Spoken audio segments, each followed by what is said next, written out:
അശ്വത്ഥാത്മാവിൻ്റെ ആ ഒരു കാലം പിന്നീട് കെ.ആർ. മോഹനുമായിട്ടുള്ള ഒരു സർഗ സഹവാസങ്ങളൊക്കെ തുടർന്നുകൊണ്ടിരിക്കുന്നു. ഞാൻ സിനിമ പഠിക്കുന്ന ആളിൽ അദ്ദേഹത്തിൽ നിന്നാണ്.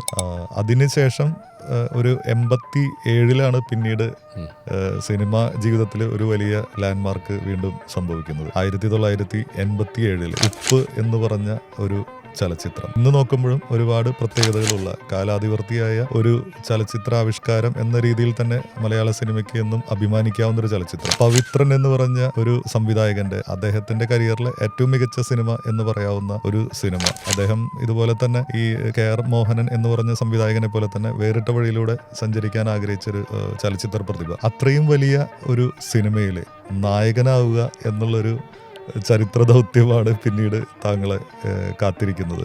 അത് യാദൃച്ഛികമായിട്ട് എൻ്റെ ജീവിതത്തിലൊക്കെ യാദൃച്ഛികമായിട്ട് സംഭവിച്ചതാണ്. എല്ലാം യാദൃച്ഛികമാണ്.